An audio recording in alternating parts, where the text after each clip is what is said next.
시청자 여러분 안녕하십니까? 집중토론의 김효미입니다.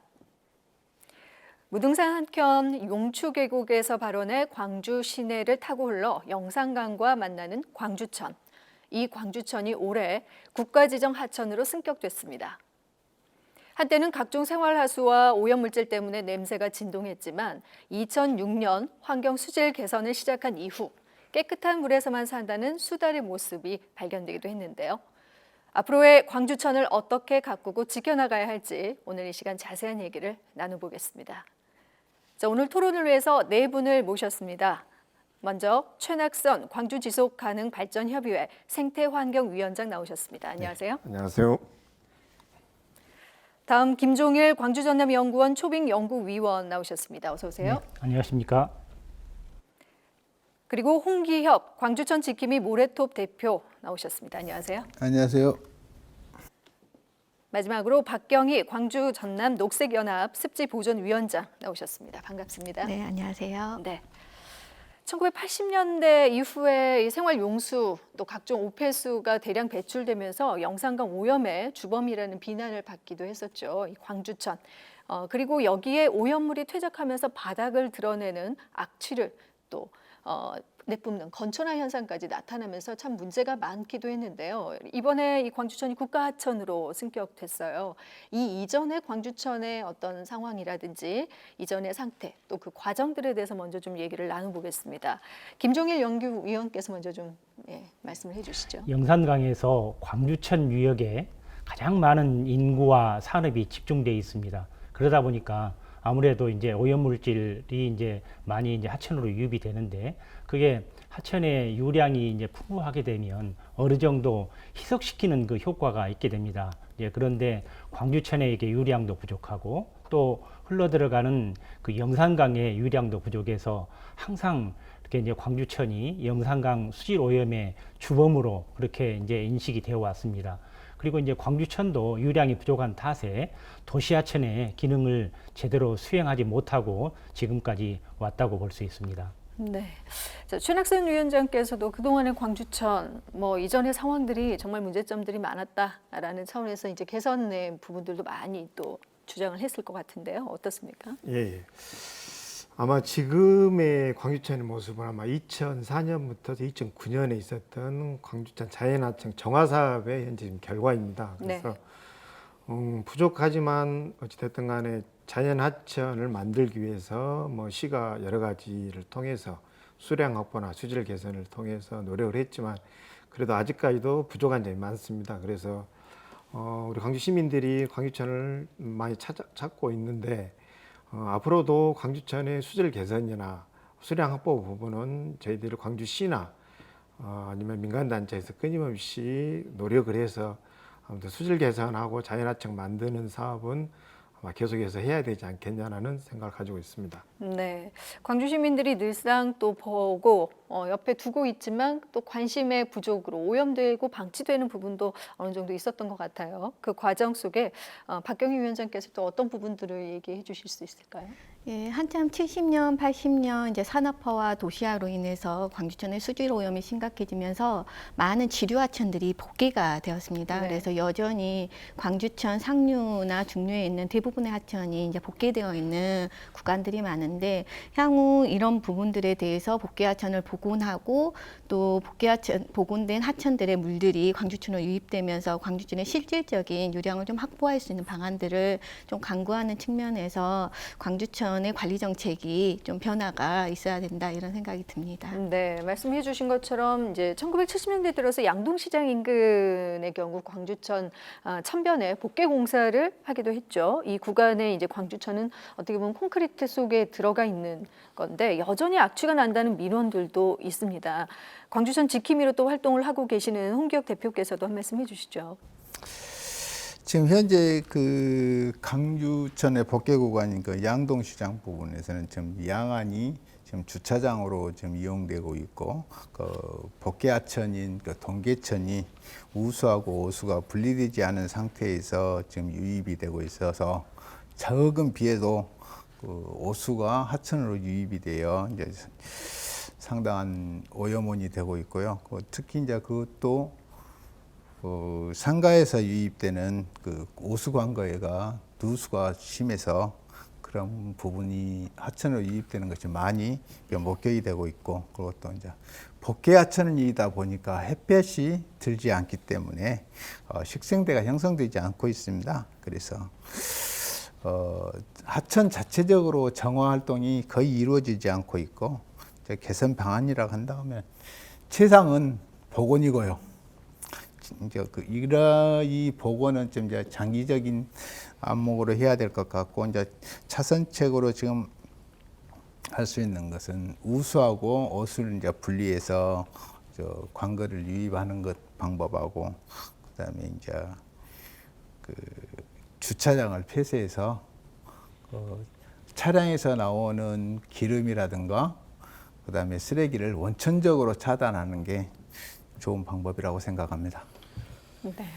뭐 여기에 대해서 박경희 위원장께서도 한 말씀해 주시죠. 예, 양동 복개상가 같은 경우는 아무래도 공기순환이 복개 구간이기 때문에 원활하지 않기 때문에 그 악취의 정도가 좀 심할 수밖에 없는 것 같고요. 네. 방금 동계천의 이야기가 나왔는데, 동계천은 이제 광주 지산유원지에서부터 동명동과 대인시장을 거쳐서 광주천으로 유입되는 광주천의 지류하천이었는데, 네. 이 동계천이 전체에 복개가 되면서 지금은 하천으로서의 기능을 전혀 하지 못하고 하수가 흘러가는 하수도 역할을 하고 있다고 보여집니다. 근데 그 하수도가 이 양동 복개상가 구간에서 하수 종말 처리장으로 유입되는데, 그 공간이 이제 오픈되어 있다 보니까 이 하수에서 나오는 악취가 이제 시민들이 느끼기에 좀 강하게 민원이 제기될 좀 강하게 좀 느껴지고 있는 것 같고요. 그래서 앞서 홍기혁 회장님이 말씀하셨던 것처럼 장기적으로는 이 동계천의 복개 방안에 복개를 복원하는 방안에 대해서 여러 가지 정책적 제안들이 지금 되고 있기 때문에 네. 좀 장기적인 플랜들을 가지고 좀 접근해야 되는 문제라고 생각이 듭니다. 네. 어떻습니까? 최낙선 위원장께서 말씀하시죠. 양동시장 복개 문제는 아마 그동안 여러 차례 얘기가 나왔습니다. 그래서 가장 핵심은 그 복개상가를 철거해서 이전시키는 건데, 아마 2015년도에 당시 아마 예비 타당성 검토를 했는데, 아마 그 예비 타당성 검토에서 어쨌든 불합격이 나와서 아마 그때 당시에 추정 그 예산 비용이 한 4,400억 정도 철거하는데, 그래서 그런 많은 엄청난 돈이 들기 때문에 쉽지 않은 문제입니다. 그래서 아마 광주시도 지금 이제 장기 과제로 넘겨져 있는데, 저희들이 언젠가는 어쨌든 양동 복개상가를 이전해야 광주천이 어쨌든 간에 자연 하천을 만드는데 필요하다고 하는 건 다 동의를 하시는 것 같아요. 이제 대신 이제 이런 많은 비용이 들기 때문에 쉽게 지금 추진하지 못하고 있는 그런 실정이라고 생각합니다. 네, 동계천에 이르는 이 복개상가를 이전하고 이제 복원하는 게 가장 근본적인 해결 방안인데, 뭐 예산 문제도 그렇고 여러 가지로 지금 자꾸 미뤄지고 있는 상황인데, 자, 천덕꾸러기 하천에서 친환경 생태하천, 문화 중심 도시에 어울리는 시민들의 어떤 휴식 공간으로서 이 광주천이 자리매김할 수 있을지 오늘 이 시간에 뭐 이제 다양한 얘기들을 아마 해주실 것 같습니다. 먼저 그 광주천에 대해서 우리가 또 조금 일단은 먼저 알고 시작을 해야 될 것 같아서 광주천의 개요라든지 또 현황에 대해서 한번 살펴보겠습니다. 김종일 연구위원께서 좀 설명해 주시죠. 아까 그 진행자께서 말씀 주신 대로 광주천은 그 무등산 남쪽의 용추 계곡에서 이제 발원을 해서 영산강에 이제 합류를 이제 합니다. 뭐 하천 길이가 한 27km 정도 이렇게 이제 좀 되고요. 이제 주요 그 지류 하천들로는 뭐 소태천, 동계천, 증김사천, 그리고 이제 경양지천, 또 용봉천, 서방천, 뭐 이런 그 하천들이 있습니다. 근데 이런 하천들이 본류뿐만 아니라 무등산 기슭을 그 통과하는 구간을 제외하고는 거의 모두 시가지를 관료하는 이제 구간입니다. 그래서 일찍부터 이제 도시화 과정에서 유로를 직선화하고 또 지류하천을 이제 복개하고 또 광주천 유역에 크고 작은 많은 그 저수지 또 습지들이 있었는데 이런 것들을 매립해서 도시 공간으로 활용을 했거든요. 그래서 하천 환경이 이제 크게 변화할 수밖에 없었습니다. 그리고 이제 아까 홍 대표님께서 말씀해 주셨습니다만은 기존 시가지의 경우에는 오수와 우수를 함께 처리하는 함유식 하수 관거를 이제 그 설치를 했어요. 그러다 보니까 오수와 우수가 함께 이제 들어가기 때문에 빗물이 하천으로 그대로 흘러 들어가야 되는데 빗물까지도 하수 처리장으로 이제 들어가 버리는 그런 문제가 이제 발생을 했고, 보다 근본적으로는 시가 이제 도시화가 되면서 시 지표면이 콘크리트하고 아스팔트로 다 포장이 돼버린 상태예요. 그래서 빗물이 내리게 되면 하천으로 흘러 들어가야 되는데 그게 곧바로 비가 내리게 되면 일시에 하천으로 흘러 들어가고 땅속으로 스며들지 못하고, 그래서 스며든 물들이 결국은 그게 지하수가 되어서 지하수로 용출돼 가지고 광주천으로 스며들어야 되는데 그렇지를 못한 상황이기 때문에 광주천 어떤 그 유역의 물순환 체계가 근본적으로 파괴되는 어떤 그런 상황이 지금 현재는 광주천의 어떤 현황이라고 말씀드릴 수 있을 것 같습니다. 네, 한 27km 구간의 이 광주천이 이제 시가지와 도심을 경유하면서 생길 수 있는 어떤 여러 가지 문제점에 대해서 말씀을 해주셨는데요. 그밖에 광주천의 지금 현황 또 관리에 대해서 최낙선 위원장께서 한 말씀 더 해주시죠. 예. 그 아까 진행자께서 이제 광주천의 국가하천 지정 부분에 대해서 얘기하셨는데, 아마 광주천에 이제 그 국가하천 지정된 부분하고 지금 이제 지방하천으로 남아 있는 부분이 있거든요. 그래서 증집하천이 합류하는 원주교를 중심으로 해서 하류 영산강 합류 지점까지는 이번에 이제 국가하천으로 지정이 돼 있고, 그 위에 상류는 현재 지방하천으로 남아 있습니다. 그래서 광주천의 특성은 아마 상류에서 하류의 그 차이가 지금 현재 아마 1m 47 정도로 이제 고도 차이가 상당히 심합니다. 그래서 물이 상류에서 하류로 내려오는 속도가 상당히 빠르기 때문에 금방 내려가 버리는 하천의 특성을 가지고 있고, 그다음에 이제 바닥이 이제 굵은 모래나 자갈층으로 구성되어 있어가지고 이제 건차되기 쉬운 그런 조건을 현재 광주천은 가지고 있습니다. 네, 광주천의 그 상류와 하류 또 특징들에 대해서 설명을 해주셨는데, 말씀해주신 것처럼 광주천이 국가하천으로 승격되면서 올해 1월 1일부터 국가하천으로 이제 관리가 되고 있습니다. 그래도 이 나름대로 국가하천으로서 승격이 갖는 의미가 있을 텐데요. 어떻습니까? 먼저 박경희 위원장께서 좀 설명해 주시죠. 예, 국가하천과 지방하천의 가장 큰 차이점은 그 하천의 관리 주체가 누구냐, 그리고 어떤 국가의 예산이 투입되느냐, 지방의 예산이 투입되느냐에 좀 있다고 보여집니다. 그래서 네. 광주천이 국가하천이 됐다는 것은 이제 광주천의 관리 주체가 국가가 된다라는 거고, 이 광주천을 관리하는 예산 투입이 국가의 재정으로 예산 투입이 가능해졌다, 이렇게 좀 보여지고 있고요. 그래서 광주천의 홍수 피해나 예방, 또 재예방 사업이나 유지 관리 비용들이 이제 국비 지원이 가능하게 된 걸로 됐다라고 보면 될 것 같습니다. 특히나 이제 요즘에 기후 위기라고 해서 아주 집중 강우가 빈번하게 일어나고 한번 비가 올 때 그 강도가 심해지면서 이 지방 하천에 지역에 있는 하천들에 대한 치수 대책이나 관리들이 되게 중요하게 여겨지고 있는데요. 이런 안정적인 국비가 투입되면서 좀 광주천의 관리 또한 좀 안정화되고 또 효과적인 하천 관리가 좀 이루어질 수 있지 않을까 기대하고 있습니다. 네, 관리 주체가 이제 국가가 되고 또 국비 예산 지원을 받으면서 조금 더 안정적으로 관리될 수 있다라는 점에 의미를 두셨는데요. 홍기혁 대표께서는 어떻게 보십니까? 그 지방하천에서 국가하천으로 됨으로 인해서 모든 관리가 이제 국가하천으로 국가로 옮겨가는데, 거기에 대한 이야기는 이제 박경희 위원장님이 이제 이야기를 다 해주셨는데, 저는 국가가 주체가 되든 지방이 주체가 되든 어떠한 주체 단체가 어떻게 하천을 하천답게 하천으로서 유지할 수 있게끔 할 수 있는가, 그것이 중요하다고 생각하지. 뭐 국가하천이라고 해서 국가가 하니까 인위적인 로 모든 걸 한다든가 그런 게 아니고, 어떻게 하면 자연 하천으로 갈 수 있는 구성을 만들어내는가, 그게 중요하다고 생각합니다. 네, 뭐 이제 주체가 국가가 되든 또 뭐 지방이 되든 간에 어떻게 관리하느냐, 이 부분이 가장 중요한 것이다라는 말씀을 해주셨고요. 이에 대해서 김종일 위원께서도 한 말씀 네. 해주시죠. 그 국가하천의 지정 요건을 보면 네. 유역 면적이 200 그 제곱킬로미터 이상이어야 됩니다. 그런데 이제 광주천은 107 제곱킬로미터 되니까 국가하천의 유역 면적으로 보면 지정 요건이 해당이 되지 않습니다. 그런데 이제 그 하부 또 지정 요건들을 보면 유역 면적이 50 제곱킬로미터 이상이 돼 인구 20만 명 이상의 도시를 관리하는 하천은 국가하천으로 지정될 수 있도록 돼 있어요. 그래서 그 요건을 이제 충족을 해서 이번에 이제 국가하천으로 지정이 됐는데 그만큼 광주천의 위상이나 중요성들이 이제 중앙정부에서 인식을 했다 이렇게 평가할 수 있겠습니다. 네, 그래서 이제 광주시가 사실은 그동안 오랫동안 수건 사업이기도 했고 이 광주천의 중요성을 좀 알리는데 이번에 이제 국가하천 지정이 나름대로 그런 의미를 갖는 것이다라고 볼 텐데 승격 이후에 어떻게 보면 그 혜택들 어떻게 좀 달라질 수 있겠느냐 하는 부분에 대한 기대도 좀 커서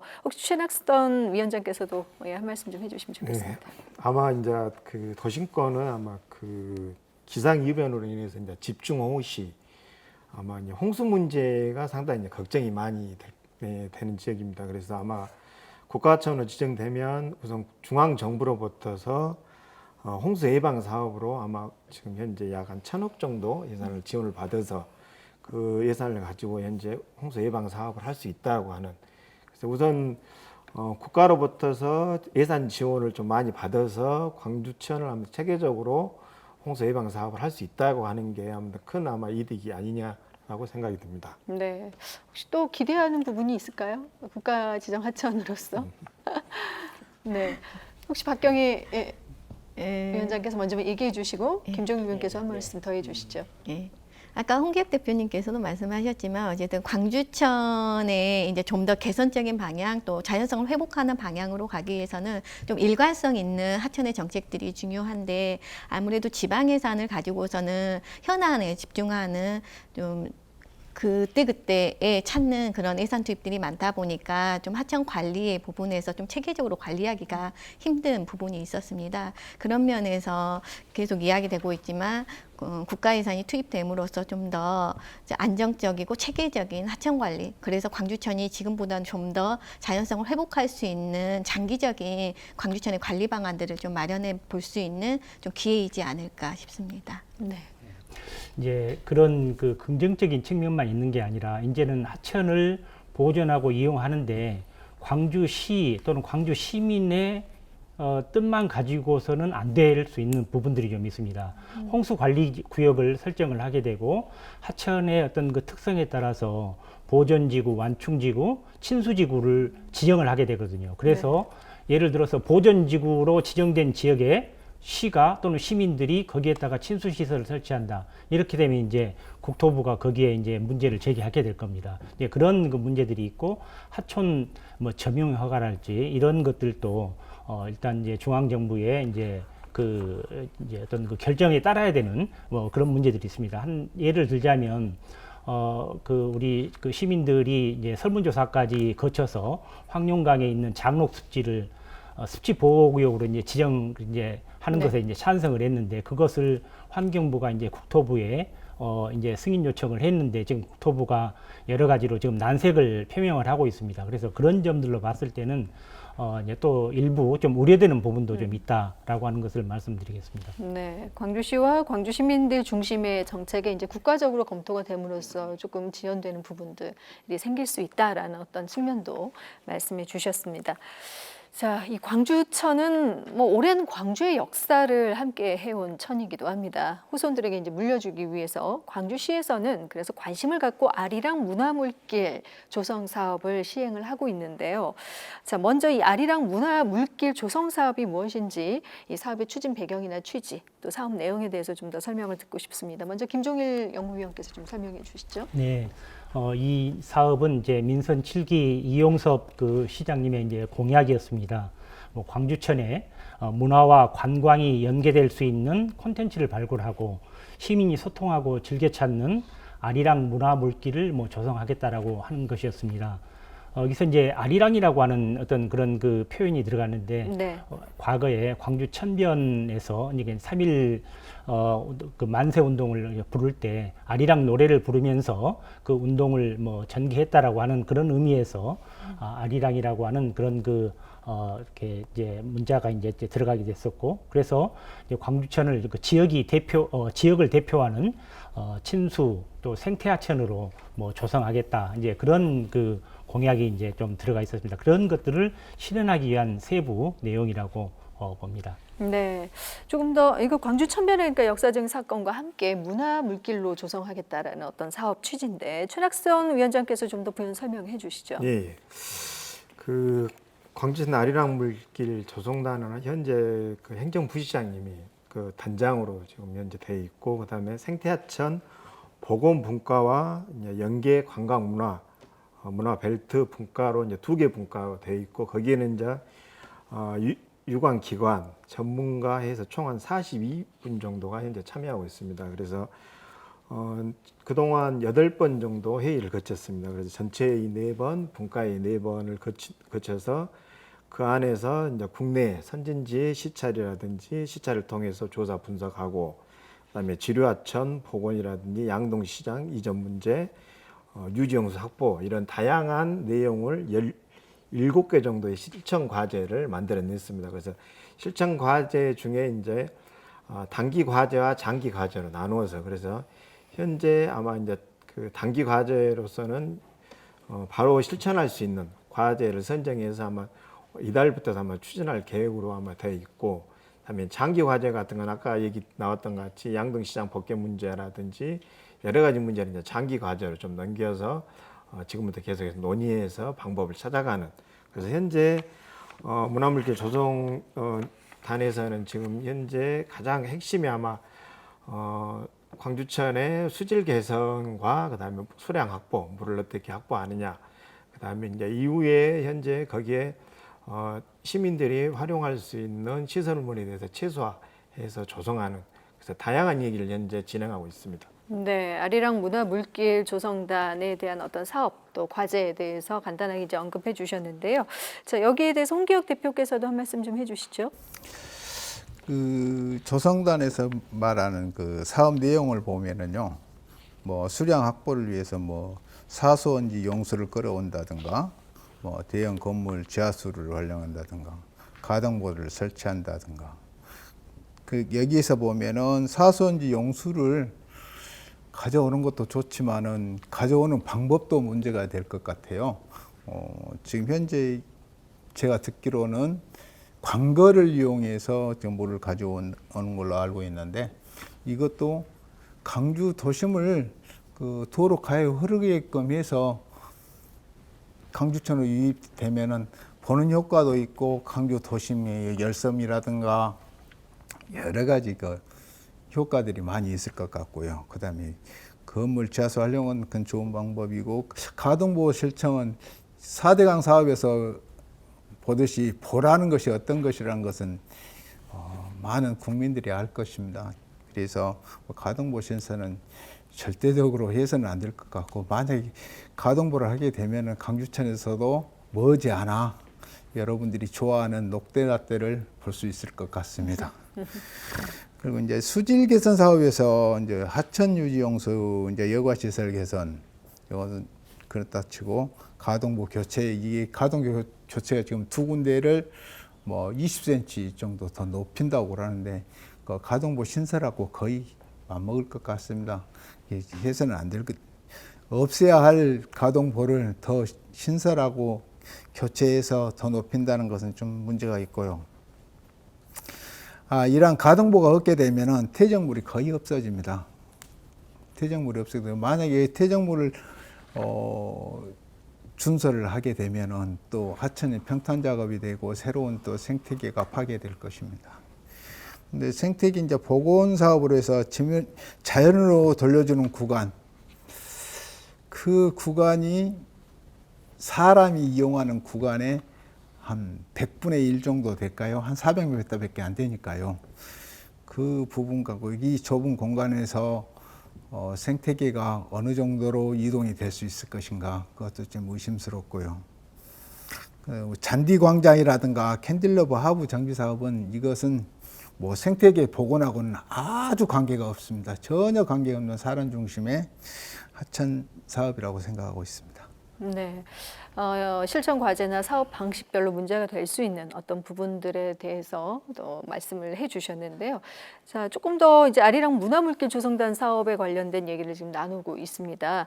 구체적으로 실천 과제들이 꽤 많다고 들었습니다. 9개 이제 실천 과제 내용이 있고 이 실천을 지금 하고 있는지 하지 않고 있는지도 있을 것 같아서 여기에 대해서 먼저 최낙선 위원장께서 말씀을 해주시죠. 네. 17개 이제 과제 중에서 이제 단기 과제로 이제 우선 먼저 추진한 부분이 아마 금방 우리 홍기혁 대표님께 얘기하신 이제 수량 확보와 수질 개선, 이제 생태 복원 이 사업이 아마 먼저 이제 시행이 될 겁니다. 그래서 그 중에서 이제 수량 확보 같은 경우는 이제 사수원지 용수 부분을 이제 보내는 부분하고 그다음에 광주천 주위에 있는 이제 대형 건물에 있는 지하수 공급을 하는 부분, 그다음에 이제 아까 이제 나왔던 가동보 부분이 있습니다. 그다음에 수질 개선 부분은 아마 이제 그 하천 유지 용수를 아마 여과 시설을 개선하는 부분하고 금방 얘기 나왔던 현재 이제 광주천에 있는 고정보를 이제 가동보로 교체하는 부분이 있습니다. 그다음에 생태계 보고는 현재 이제 그 아마 전국적으로 아마 처음일 것 같은데 이제 우리 이제 시민사회가 단체들이 이제 요구했던 그동안의 하천을 이용하는 데 있어서 사람 중심의 하천을 이용을 했다고 하면 앞으로는 한쪽은 자연에게 돌려주자고 하는 용어를 끊임없이 해왔습니다. 그래서 아마 그 자연에게 돌려주는 구간을 시범 구간을 정해서 아마 이번에 시범을 한번 해보는 한번 사업이 들어가 있습니다. 그래서 이런 단기 과제와 그다음에 장기 과제 같은 경우는 아까 말씀드렸던 양동시장 복개 부분, 그다음에 광주의 이제 복개하천 부분, 그다음에 이제 그 광주천 양쪽에 있는 캔틸러버라고 하는 도로 지금 달아는 이런 부분들은 이제 장기 과제로 해서 이제 저희가 어쨌든 간에 지금부터 논의를 시작해서 그런 부분도 아마 저희들이 이제 아마 환경단체가 끊임없이 요구했던 것 같이 광주천을 자연하천으로 만드는 데 있어서 그것은 아무튼 해야 되는 사업으로 해서 그 장기 과제로 넘겨서 논의하는 것으로 현재 되어 있습니다. 네. 자, 이어서 김종일 연구위원께서 좀 덧붙여 주시죠. 예. 그 사업 중에서 이제 일부 이제 그 말씀하시지 않은 사업 중에 이제 친수공간 사업이 4대 사업 중에 한 개 사업으로 이제 포함되어 있습니다. 그래서 아까 이제 홍 대표님께서 말씀하셨던 캔틸레버 하부의 어떤 그 공간들을 쾌적하게 이렇게 이제 개선하는 사업들이 좀 포함되어 있고 광주천으로 그 접근로가 이렇게 쉽지 않습니다. 그 교통량이 너무 많기 때문에 그래서 접근로를 이렇게 개선하는 부분이랄지 양동 둔치, 이 양동 그 복개산과 이제 둔치를 그 정비하는 이런 내용들이 포함되어 있고 또 그 기아 챔피언스 필드 그 건너편 쪽이 광주천과 서방천이 합류하는 그 두물머리거든요. 그래서 그 부분에 생태 학습관을 이제 건립하는 사업도 이제 포함되어 있습니다. 그리고 이제 장기 사업 중에는 아까 제가 말씀드렸던 광주천의 물 순환 체계가 지금 그 훼손되어 있는데 그것을 회복하는 사업으로 빗물 침투 시설을 설치한다랄지 또는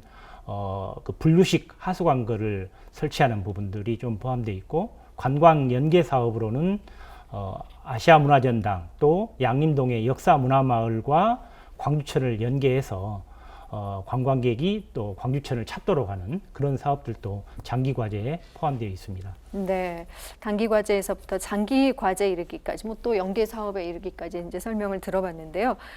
역시나 이 아리랑 문화물길 조성 사업을 놓고도 뭐 의견이 분분한 것 같습니다. 뭐 사람이 활용하기 굉장히 편하게 친수 공간으로서의 광주천을 좀 발전시켜 보자 하는 의견도 있지만 또 이보다는 생태 공간으로서 복원을 하는 데 의미를 좀 두자라는 의견도 있는 것 같습니다.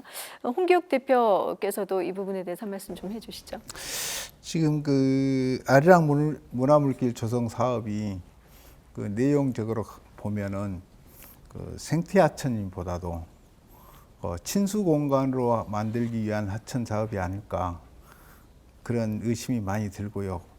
거기 하천을 이제 광주천이 이제 도심하천으로 생태하천으로 이루어지지 않게 되면은 친수 공간으로 하게 되면은 광주천이 도심하천으로서의 기능을 거의 상실해 가지 않을까. 그게 걱정이 많이 됩니다. 그래서 도시하천보다는 사람 중심의 친수하천보다는 생태하천으로 가서 장기적으로 많은 시민들에게 도움이 갈 수 있는 하천으로 갔으면 좋겠습니다. 네, 생태 하천으로 그러니까 하천의 기능을 살리는 데 좀 초점을 맞췄으면 좋겠다라는 의견을 주셨는데요. 최낙선 위원장께서는 어떻습니까? 아마 이제 가장 많이 충돌하는 부분이 네. 이제 하천을 이용하는 데 있어서 이게 어쨌든 간에 광주의 도심권을 흐르는 광주천의 이용을 어쨌든 간에 시민들도 일정 정도 이용을 해야 되는데 거기에 대해서 아마 이제 시민들이 이용하는 부분과 그다음에 자연한테 이제 생태하천을 조성하는 부분하고 서로 이제 충돌하는 것 같습니다. 그래서 이번에 어쨌든 간에 광주시가 시범 구간을 어쨌든 간에 자연에게 돌려주는 구간으로 이제 시범 구간을 한 400m 정도 영산강 광주천과 영산강 합류 지점 좀 하류 쪽에 한 400m를 자연에게 돌려주는 구간을 시범적으로 조성을 합니다. 그래서 이건 아마 거기를 통해서 모니터링을 통해서 얼마나 자연성이 다시 회복이 되고 그다음에 인간은 한쪽의 천의 한 면만을 이용을 하고 한쪽을 자연한테 돌려준다고 하는 그래서 이런 큰 의미로 이제 받아들이고 이후에 이제 그걸 통해서 환경단체가 요구하는 대로 이제 자연하천 구간을 자연에게 돌려주는 구간을 좀 늘려보는 계속해서 늘려보는 아마 시범 구간으로서 중요한 역할을 좀 하지 않겠냐라는 좀 생각을 하고 있습니다. 네, 어떻게 보면 뭐 절충안이 될 수 네. 있겠네요. 하천의 개발 중에 일부를 자연에게 돌려주는 어떤 시범 구간을 지정을 해서 앞으로 이제 조금 더 모니터링을 해보고 이런 구간 확대를 하겠다라는 점을 말씀해 주셨는데요. 자, 박경희 위원장께서도 말씀해 주시죠. 앞서도 이야기했지만 광주천에 90년대부터 굉장히 많은 예산들이 투입이 되고 여러 가지 이름으로 광주천을 개선하기 위한 사업들이 많이 이루어졌습니다. 그때마다 행정에서 내세웠던 것은 뭐 생태하천, 또 하천의 복원, 자연형 하천으로 가자라는 거였지만 실질적으로 그 내용을 살펴보면 좀 사람들이 이용하고 활용하는 측면이 좀 더 강조되고 그것 중심의 하천 정책들이 이루어졌던 게 좀 사실입니다. 그래서 그런 하천, 광주천의 관리 정책에 대한 평가가 정확하게 이루어지고 일단 미래의 광주천의 모습은 어떻게 가야 되는지에 대해서 좀 미래 구상들을 가지고 하천에 대한 정책과 또 사업들이 이루어져야 되는데 여전히 현재 아리랑 문화물길로 이야기되고 있는 이 사업 역시 생태하천이나 하천 복원을 내세우고 있지만 앞서 여러 가지 단기적이라고 이야기하지만 대부분의 사업들이 사실 친수공간이나 또 물의 유지 수량을 여전히 어디선가 물을 끌어와서 이렇게 수혈하는 방식으로 지금 가고 있다라는 게 여전히 문제로 좀 지적할 수 있을 것 같습니다. 그래서 이제 광주천이 도심 하천이기 때문에 시민들의 이용의 측면을 무시할 수는 없는 건 분명합니다. 근데 자연과 사람이 공존하는 방안을 어느 선에서 우리가 서로 합의할 수 있을 것인가에 대한 고민들이 좀 더 확대돼야 되고 행정이 이런 부분에 있어서 좀 고민들을 좀 지역사회에서 좀 이슈화하고 이야기할 수 있는 공간들을 많이 만들어내야 되는데 항상 수질 개선, 수량 확보라는 이유로 또 그것을 명분으로 계속 쉬운 방식, 이번에 제사수원지에서 물을 끌어들이는 방식도 그런 거죠. 그런 방식으로 단기에 뭔가 효과를 단기에 좀 보여주려는 그런 정책들로 가는 것들이 여전히 좀 한계라고 보여집니다. 그래서 자연과 사람이 공존하는 공간 400m 구간은 굉장히 반기는 제가 반길 수 있는 정책 중에 하나이긴 한데 지금 광주천의 보가 49개거든요. 광주천 전 구간에 400m마다 하나의 보가 있다라고 생각한다면 이 400m라는 자연에게 돌려주는 구간이라는 게 굉장히 짧다라고 보여지는 거죠. 그래서 이번 기회에 전국적으로 최초로 광주에서 이런 자연에게 돌려주는 구간이라는 좀 선도적인 정책을 편다면 좀 더 적극적으로 이 구간들을 넓혀내서 이번 사업이 예전에 광주천의 그런 개선 사업하고 다른 정말 환경을 생각하고 생태적 측면을 우선순위에 두고 그런 방향성에서 광주천을 개선하려고 한다라는 것을 적극적으로 좀 홍보할 수 있는 좋은 사업이라고 생각을 합니다. 네. 자, 무엇보다 가시적인 효과보다는 좀 장기적으로 미래를 내다보는 신중한 좀 고민이 필요하다는 말씀을 또 해주셨는데요. 그 이유가 이제 뭐 광주천이 현재 이미 많이 훼손된 상태이고 어떤 사업을 추진하던 간에 인위적으로 훼손이 될 수밖에 없는 상황이다라는 점인데요. 이런 점에서 우려의 목소리가 높습니다. 김종일 연구위원께서는 어떻게 보십니까? 네. 오늘 이제 토론에서 나왔듯이 뭐 가동보 어떤 설치 부분이랄지 또 유량 확보 부분들, 이제 다른 수계에서 물을 가져오는 부분들 이런 부분들이 단기적인 사업들이다. 뭐 이제 그런 그 지적들을 해주셨습니다. 그래서 이제 또 장기적으로 또 검토해야 될 부분들이 광주천의 상류 쪽인 무등산 기슭에서 흘러나오는 그 유량은 작지만 그런 깨끗한 물들이 하수관거로 유입되지 않도록 하는 뭐 그런 사업이랄지 또 각각의 집에서 시민들이 참여해서 광주천의 물들이 많아지게 할 수 있는 그런 사업들도 이제 필요하고요. 아까 이제 그 4대 사업 중에서 생태보건과 친수공간 조성 사업 중에서는 가령 뭐 수변 정원을 조성하겠다라고 하는 그 부분 쪽에서 그 하천변에 수변 정원을 조성을 할 때 그 오염원들이 신규로 이렇게 유입이 될 수가 있다라고 하는 것들을 지적하는 어떤 그런 그 전문가들도 있고 또 잔디 광장은 좀 바람직스럽지 않다. 오히려 하천에 이제 접근하는 사람들한테 적절한 그늘을 제공해 줄 수 있는 그 큰 나무를 심는 게 뭐 바람직하다라고 하는 그런 그 여러 가지 의견들을 제시하는 부분들이 있습니다. 그래서 그런 부분들에 대해서 시가 좀 목소리를 기울여야 될 것입니다. 네, 예수 최낙선 위원장께서 한 말씀 부탁드립니다. 그 인위적인 훼손은 당연히 지양해야 되겠지만은 현재 어찌됐든 간에 광주천은 우리 많은 시민들이 현재 이용하고 있기 때문에 이제 그 부분을 이제 절충하는 부분인데 그래서 아마 이번에 이제 그 친수 시설을 일정 정도 이제 할 수밖에 없는 상황인데 그래서 친수 시설은 최소화하고 그래서 아까 말씀드렸던 이 자연에게 돌려주는 구간이라고 한 그 부분 그 안에도 어떻게 보면 시민들의 산책로가 들어 있습니다. 그 안쪽에 그래서 그 시민들의 이용하는 산책로를 좀 밖으로 좀 돌려서 그래서 그 부분만큼은 자연이 좀 동식물들이 활용할 수 있는 공간을 만들어 주는 거거든요. 그래서 이런 식으로 좀 절충안을 만들어내면 충분히 시민들도 활용을 하고 그다음에 자연도 활용을 할 수 있는 그런 공간으로서 광주천이 충분히 만들어낼 수 있다라고 좀 생각을 합니다. 네, 박경희 위원장께서 한 말씀 해주시죠. 예, 어쨌든 광주천이 현재 굉장히 사람들의 인위적 간섭이 많은 하천입니다. 그래서 이런 자연성을 회복하자라는 것은 그런 인위적 간섭들을 좀 최소화하고 좀 적게 갈 수 있는 방향으로 가자라는 건데 좀 이번에 좀 이야기하고 싶은 것은 지금 광주시가 시민들과 함께 한다고 하는 기치 아래 여러 기관과 단체들이 함께해서 광주천 가꾸기 사업들을 하고 있습니다. 근데 이 사업에 대부분 참여하고 있는 기관과 단체들의 활동 내용을 보면 대부분이 나무를 심고 꽃을 심는 활동들이 주가 되고 있는데요.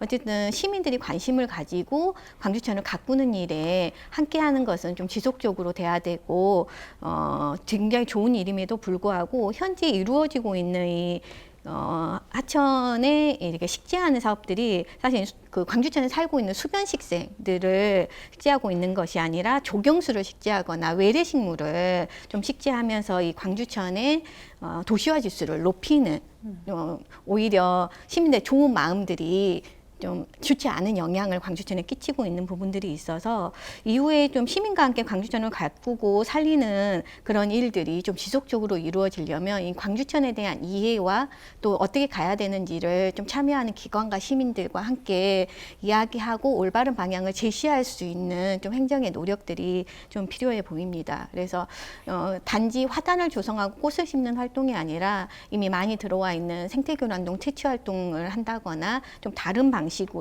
광주천 자연성을 회복하는데 좀 기여할 수 있는 방식으로 좀 전환이 필요할 것 같습니다. 네, 시민이 참여하는 사업에도 자연 하천으로서의 광주천을 이해하는 것을 바탕으로 해야 한다라는 어떤 차원의 말씀이었는데요.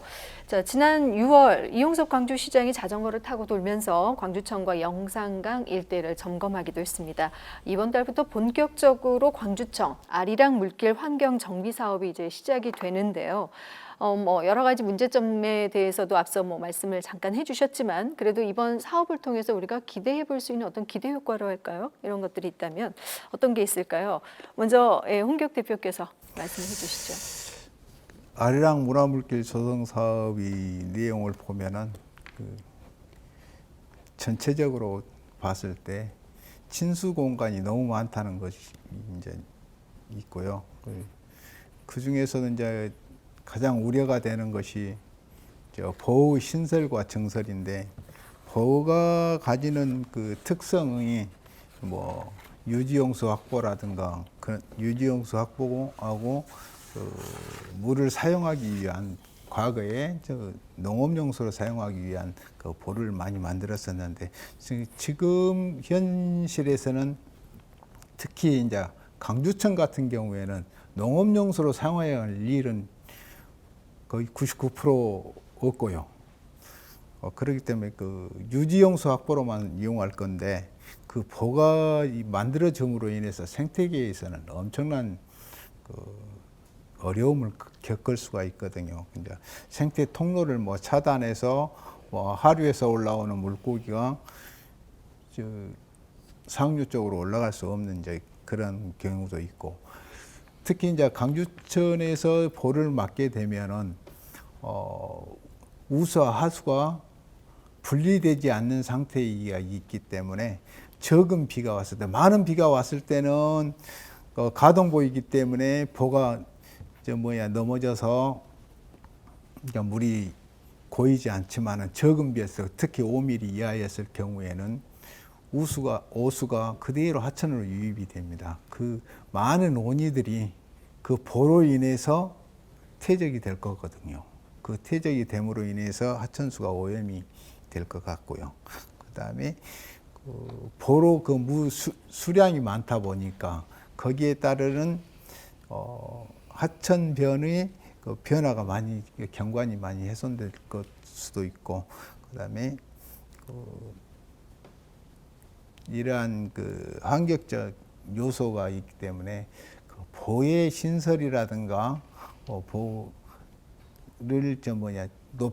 높이는 것은 진짜 제고해야 될 것 같습니다. 네. 뭐 기대 효과라기보다는 어떤 보의 문제점에 대해서 말씀해 주셨고, 이를 좀 보완함으로써 이 사업이 잘 또 이루어질 수 있도록 했으면 좋겠다는 차원이신 것 같은데요. 김종일 연구위원께서 좀 더 덧붙여서 설명해 주시죠. 이번에 이제 그 수질 개선 사업 중에 하나 이제 우리가 지금 논의 중에 이제 빠져 있는 게 신안교에서 하수처리장까지 그 중앙 오수관로 정비 사업이 좀 포함이 되어 있습니다. 그래서 그런 사업들이 이제 제대로 이렇게 이제 완료가 되고, 또 아까 이제 보 주변의 퇴적 물질 뭐 준설이랄지 또는 그 유지 수량을 들여오는데 유지 수량을 좀 조금 더 정화 처리하기 위한 뭐 시설들을 뭐 설치한다랄지 하는 것들을 통해서, 또 유량을 확보하는 것들을 통해서 이제 수질이 개선된다면 그게 이제 생태 복원까지 연계될 수 있으리라고 보고, 또 그렇게 되면 하천에 이제 물이 깨끗하고 많은 물들이 흐르니까 이제 친수 문화 어떤 그 기능들, 도시하천이 갖는 또 기능 중에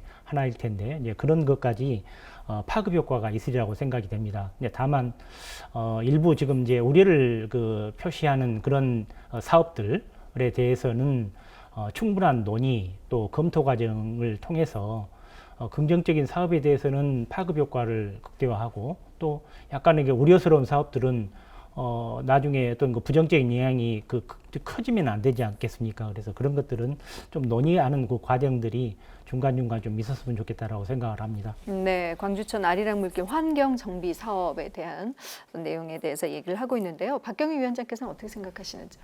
네, 현재 아리랑 문화물길 사업이 사실 이제 기대보다는 우려스러운 측면들이 좀 많다 보니까 네. 여러 가지 좀 논의가 김종일 박사님께서 말씀하신 것처럼 좀 검토와 논의가 좀 충분하게 이루어져야 되겠다 이런 생각이 들고요.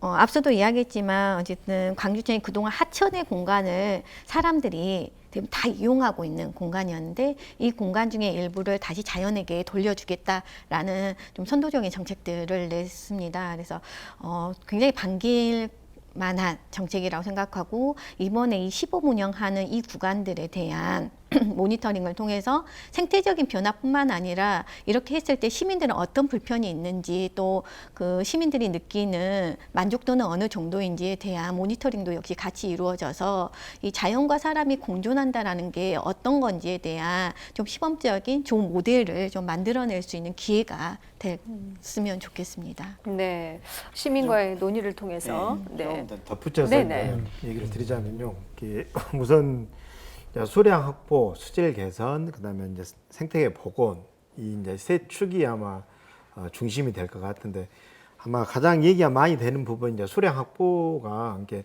사수원지물을 끌어와서 지금 이제 보내는 게 이제 이게 이제 단기적으로는 이제 처방이지만 장기적으로는 우리가 이건 아니다라고 하는 게 아마 다 얘기를 하시는 것 같아요. 그래서 이제 장기적으로 고민해야 할 부분은 어쨌든 간에 지루하천의 보건 문제라든지 이런 뭐 여러 가지 이제 문제가 있고, 그다음에 이제 아까 우리 김정일 박사님이 얘기하신 것 같이 이제 수질 개선에서 지금 현재 북구 신안교에서 제1 하수 처리장까지 지금 우수와 오수의 분리 사업, 이 사업을 하면 이 사업을 통해서 어쨌든 간에 광주천이 좀 더 수질 개선이 되면 되지 않겠냐라고 하는 게 아마 전문가들 의견이신 것 같아요. 그래서 이런 사업들이 좀 진행이 되고, 그다음에 아까 이제 저희 환경단체들이 계속 요구했던 생태보건 부분 중에서 이제 자연에게 돌려주는 이 구간이라고 하는 게 아마 이제 환경단체들은 계속해서 많은 구간을 하면 좋지 않겠냐라고 했지만은 이제 부족하지만 우선 400m를 통해서 우리가 한번 시범으로 모니터링을 한번 해보고 이게 이제 큰 효과가 있다라고 하면 충분히 아마 시에서도 확대하겠다라고 하는 이제 그런 얘기는 했거든요. 그래서 우선 시범적으로 진행하는 이런 구간을 통해서 시민들하고 같이 한번 모니터링도 해보고 우리가 광주에서 지금 처음으로 그동안 사람이 이용했던 구간을 이제 자연에게 한번 돌려줘 보는 구간으로 하는 의미로 좀 크게 생각을 했으면 하는 생각이 듭니다. 네. 수량 확보 부분에 있어서 어찌됐든 이번엔 제4수원지의 물을 끌어들여서 이제 수혈하는 방식이 모두가 동의한 것처럼 단기적이고 응급처치식 방식이다라는 것에 대해서는 다 동의를 하면서 그러면 그것 말고는 어떻게 가야 되는지에 대한 방안들은 사실 빗물 활용이나 또 광주 주변에 지하수를 높일 수 있는 투수층의 면적을 감소시키고 투수층의 면적을 높여내는 이런 방안들에 대해서 이야기가 되고 있지만 그런 부분들이 좀 장기적으로 봐야 된다는 이유로 사실 거의 논의에서 제외되고 있는 것이 저는 큰 문제라고 생각합니다. 그래서 네. 이게 단기적인 방안들이란 게 하수 종말 처리장에 물을 끌어왔고 그 다음에는 영산강 물을 끌어왔고 주화모 물을 끌어왔습니다. 그리고 이번엔 제4수원지 물을 끌어오는 방식으로 계속 20년 동안 같은 방식으로 이 광주천의 유지 수량을 확보하려고 한다라는 거죠. 여전히 똑같이 단기적이고 문제 있다라고 이야기하는데 이 20년 동안 그러면 우리는 다른 방식에 대한 고민들과 제안들에 대해서 얼마만큼 논의를 했냐 이런 부분은 사실 행정이 적극적으로 받아안고 고민하고 풀려고 해야 되는 건데 여전히 그것은 장기적인 과제야라고 이렇게 뒤로 밀쳐놓는 이런 방식으로는 광주천의 개선 사업이 효과를 볼 수 없다고 생각합니다. 그래서 이런 부분들에 대해서는 행정이 정확하게 광주천의 사업의 방향을 정확하게 시민들에게 이렇게 공개하고 또 방향성을 정확하게 하는 것들이 좀 지금 시점에서 필요할 것 같고요. 그래서 예전하고는 다른 지금 사업을 하려고 한다라는 네. 것을 분명하게 좀 시민들에게 알릴 필요가 있다고 봅니다. 네, 이제 시민들이 어쨌든 도심 하천으로서 사람들이 이용할 수 있는 공간으로서 현행 그 정책상 이렇게 가시적인 효과가 보이고 단기적으로 뭔가 할 수 있는 것들에 중점을 맞추다 보니 장기적인 과제라는 이름만으로 우리가 꼭 해야 하는 광주천의 생태 복원이란 기본적인 어떤 것들을 자꾸 미루는 부분이 굉장히 우려스럽다라는 말씀을 이제 해주셨는데 혹시 이제 이런 장기적인 과제라고 우리가 이 토론에서 자꾸자꾸 얘기하는 이 생태 복원의 문제에 있어서 여기에 초점을 맞추기 위해서라면 그러면 어떤 것들이 중점이 돼야 할지 여기 대해서 먼저 최낙선 위원장께서 좀 말씀해 주시죠. 예, 이제 부족한 이제 수량을 확보하기 위해서 이제 그동안 우리 박경 위원장님 얘기하신 것 같이 우리가 여러 가지 시도해봤습니다. 그래서 시도해본 결과는 어쨌든 간에 그게 답이 될 수 없다라고 하는 것을 우리가 알았거든요. 그러면 우리가 뭐 앞으로 광주천의 수량 확보나 수질 개선 방법을 어떻게 선택할 거냐. 그것은 아마 장기적인 과제로 지금 넘겨놓은 데 답이 있지 않냐라고 생각을 합니다. 그래서 이제 그런 부분에 대해서 아마 이제 앞으로도 끊임없이 논의를 진행할 건데, 그래서 아마 이제 지루하천 복원 문제, 그다음에 복귀하천을 복원하는 이런 문제에 대해서 좀 더 이제 우리가 그동안 이제 장기 과제로만 넘겨놓고 그래서 막대한 예산이 들어가고 그다음에 시민적 합의가 좀 필요하다라고만 계속 얘기했는데, 이제부터서라도 한번 우리가 다음 세대를 위해서 지금 한 번 정도는 이제 시작을 한번 좀 해보는 게 좀 중요하지 않겠냐라고 생각합니다. 네. 그래서 이제 그런 차원에서 좀 전에 그 시범 구간, 자연에게 돌려주는 시범 구간을 제안하기도 했고, 그런 부분을 통해서 사람들에게 또 이런 일정 부분 생태 복원의 어떤 목적을 알리는 어떤 효과도 있을 것 같은데요. 박경희 위원장께서 조금 더 말씀해 주시죠. 네, 광주천 관리의 저는 목표는 이 광주천의 자연성, 자생력을 높여내는 거라고 생각합니다. 그래서 여러 가지 정책들의 주요한 목적이 이런 자연성 회복에 맞춰져야 되는 거고, 그러하기 위해서는 지금 현재 광주천의 상황이나 문제점에 대해서는 모두가 익히 말씀하셨고 알고 있습니다. 광주천 주변의 지하 수위가 굉장히 낮아서 이 지하 수위가 어느 정도 확보가 돼야지 광주천의 유지 수량을 유지할 수 있게끔 해주는데, 그러지 못하는 이 도시 안의 물순환이 왜곡되어 있는 문제들에 대해서 많은 분들이 이야기를 하고 계시는데, 실질적으로 그럼 그걸 개선하기 위해서는 어떻게 가야 되는지에 대해서 그게 많은 시간이 걸리고 많은 예산이 투입이 되더라도 지금 당장 할 수 있는 일과 또 멀리 보야 되는 일들을 꾸준히 나누고 분류하면서 그런 정책들을 가져가야 됩니다. 그래서 광주천 주변에 있는 이미 많이 개발되어 있는 콘크리트로 되어 있는 물이 스며들지 않는 공간들을 자꾸 투수층으로 바꿔주는 공간들, 그리고 주변에서 빗물 정원이나 빗물 저금통을 활용해서 빗물을 활용할 수 있는 방안들, 그걸 적극적으로 각 민간에서 할 수 있도록 정책적인 지원과 예산 투여, 이런 방식들의 좀 정책 개선들이 좀 나와줘야 될 것 같고요. 또 이제 지류하천, 광주천의 양동복개를 복원하기 위해서는 앞서도 이야기했던 많은 예산이 들기 때문에 당장 이 본 구간에 대한 복원보다는 광주 상류 구간의 작은 지류하천들을 우선 모델적으로 시범적으로 좀 복개를 복원해보는 사업들을 좀 적극적으로 검토해 볼 수 있을 것 같습니다. 상대적으로 작은 예산으로 주민이 참여해서 복개를 복원해 볼 수 있는 좋은 사례들을 만들어낼 수 있기 때문에, 그래서 이런 부분에 대해서 좀 더 적극적으로 시각 고민하고 또 함께하고 있는 단체들이 함께 한다면 충분히 가능하지 않을까 생각하고 있습니다. 네, 이어서 김종일 연구위원께서 더 말씀해 주시죠. 이 장기 과제들은 시민이 참여를 해야 되고 또 다양한 이해관계자의 그 합의를 이끌어내야지 가능한 그 사업들입니다. 그래서 이제 어렵기 때문에 장기 과제로만 남겨놨는데, 문제는 장기 과제에 대한 어떤 목표나 또 어떻게 앞으로 뭐 논의하겠다라고 하는 어떤 그런 어떤 그 시기나 어떤 그 방향, 이런 부분들이 전혀 언급되지 않았습니다. 그래서 앞으로 이제 그런 부분들, 장기 과제들을 어떻게 논의하고 검토해 나가야 될지 하는 그런 것들도 어떤 그 시간적인 목표들을 제시할 필요가 있다고 생각을 합니다. 네, 장기 과제의 구체적인 방향성과 목표도 이제는 좀 제시가 되어야 한다라는 차원의 말씀을 해주셨습니다. 광주시장 직속입니다. 광주혁신추진위원회에서는 제16차 전체 회의와 전문가 자문을 받아서 광주천을 중심으로 시민 친화적 도시 녹지 생태계 조성을 확정해서 광주광역시에 권고했습니다. 자, 이 내용을 먼저 좀 살펴주시죠. 김종일 연구위원께서 이어서 말씀해 주시겠습니다. 예. 크게 이제 세 가지를 이제 권고를 했는데, 첫 번째는 광주천을 포함을 해서 광주시 녹지 전반에 대해서 지속 가능한 큰 그림을 그릴 필요가 있다. 그래서 녹지 실태를 조사하고 또 녹지축을 이렇게 연결하고, 그리고 이제 생태계 서비스 개념이라고 하는 것들을 좀 적용할 필요가 있다.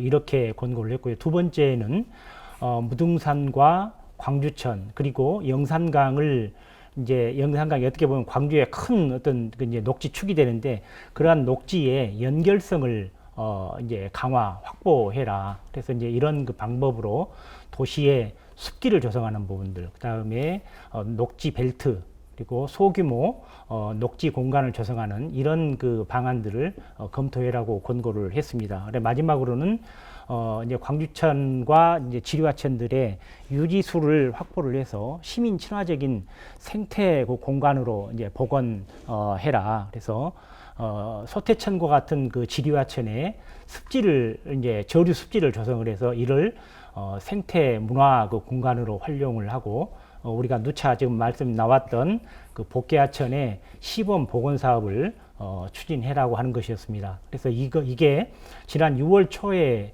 나왔는데요. 이제 그 시는 이 내용들을 검토해 가지고 3개월 이내에 그 위원회에다가 이제 그 보고해야 되니까 아마도 이런 일정으로 보면 8월 말 또는 이제 9월 초경에 아무래도 이제 이런 세부 내용들이 보고가 되어야 될 것으로 그렇게 보입니다. 네, 광주에 어떻게 보면 녹지 전반에 대한 어떤 큰 그림의 필요성 차원에서 이번에 이렇게 권고를 하게 된 사안인데요. 최낙선 위원장께서 좀 더 부가적으로 설명해 주시죠. 아마 혁신위원회에서 이제 공고한 부분이 아마 그 지속 가능한 큰 그림이라고 생각이 됩니다. 그래서 우선 복개하천의 복원 문제, 그다음에 소하천의 복원 문제, 그다음에 생태습지 조성 문제, 그래서 이런 부분에 대해서 아무튼 시가 어쨌든 계획을 세워서 그래서 앞으로 지속 가능성을 가지고 아무튼 추진을 해야 된다. 그래서 아마 우리 김정일 박사님 금방 얘기하신 것 같이 아마 3개월 내에 계획서를 세워서 아마 제출하도록 되어 있거든요. 그래서 아마 저희들도 좀 관심을 갖고 그 내용을 좀 지켜보고 있습니다. 네, 지속 가능한 중장기적인 도시 녹지 체계 조성 전략 마련을 위해서 생태계 서비스 개념을 단계적으로 확대 도입을 하겠다라고 밝히기도 했는데요. 자, 이와 관련해서 좀 더 자세한 설명을 좀 들어보겠습니다. 박경희 위원장께서 설명해 주시죠. 예. 생태계 서비스란 말 그대로 자연이 인간에게 제공하는 혜택을 이야기합니다. 광주천이 도시마천이기 때문에 그 도시마천으로서의 어떤 기능을 생태계적으로 하고 있는지, 그러면 또 요즘 같은 기후위기 시대에 도시의 온도를 낮춰주는 역할을 하고 있고, 또 도시의 생물 다양성을 보존해서 도시 생태계를 균형을 유지할 수 있는 역할들을 해주고 있고, 이런 역할도 한편에서 시민들이 자연에서 휴식을 취하고 문화적인 공간으로서 하고 있는데, 이런 혜택이 사실은 어느 정도인지 그 가치를 가늠하기가 힘듭니다. 이러한 혜택을 수치로 계량화하고 또 시각적으로 보여줌으로써 얼마만한 효과가 있는지 이것을 가치를 평가하는 거죠. 그리고 그 가치 평가에 따라서 이후에 개발과 보전의 여러 가지 정책들이 있을 때 이 의사결정 과정에 이것들을 활용하겠다라는 것으로 좀 보여집니다. 네, 자, 홍기욱 대표께서도 한 말씀 해주시죠. 이러한 공고 사항이 제대로 만약 이루어진다면은 구체적으로 사항이 만들어서 광주가 진정한 녹색의 도시가 되지 않을까 저는 생각하고 있고요. 그럼으로 인해서 자연과 인간이 공존할 수 있는 광주, 큰 그림으로 광주천뿐만이 아니고 광주 전체적으로 봤을 때 이러한 사업이 꼭 이루어졌으면 좋겠습니다. 네. 자, 그리고 생태계 이 서비스 개념에 대한 얘기가 좀 더 필요할 것 같아서 김정일 연구위원께서 좀 더 설명해 주시죠. 박경희 위원장님께서 좀 잘 설명을 주셨는데, 지난번에 이제 KDI에서 양동 복개상가의 복원, 그리고 영봉천 그 복원 사업에 대해서 경제성 평가를 한 적이 있었습니다. 그래서 이제 그런 그 과정에서 여러 가지 그 요인들을 이제 편익과 비용으로 이제 그 분석을 하게 되는데, 생태계 서비스 개념을 조금 더 도입해라고 하는 이야기는 이제 생태계 그 경제성 평가를 할 때 이런 생태계 서비스가 주는 여러 가지 혜택과 관련된 내용들에 대해서 조금 더 편익 요인으로 이런 부분들을 평가를 해달라고 하는 그런 이야기가 되겠습니다. 이제 그렇게 된다면, 그러니까 양동 복개상가를 복원했을 때, 연봉천을 복원했을 때 그런 것들이 우리 시민들한테 주는 여러 가지 그 혜택들, 뭐 아까 이제 말씀 주셨습니다만은 그 여가 휴식 공간 뭐 제공하는 부분이랄지, 또는 시민들이 심리적인 안정감이나 만족감을 부여하는 이런 부분들도 다 생태계 서비스에 포함되니까, 그런 기능들을 그런 가치들을 넣게 되면 그 경제성 평가하는 과정에서 훨씬 더 좋은 값이 나와서 사업의 타당성을 확보할 수 있다. 라고 하는 그런 그 의미로 생태계 서비스 개념을 도입해라고 이렇게 권고했다고 봅니다. 네, 자 생태계가 주는 뭐 눈에 보이는 효과도 있겠지만 말씀 중에도 뭐 눈에 보이지 않는 효과들도 있기 때문에 이 생태계 서비스라는 개념 안에 편익으로 하나로 이렇게 평가받을 수 있도록 이런 개념들이 이제 도입이 된 것이다라는 설명을 해주셨는데요.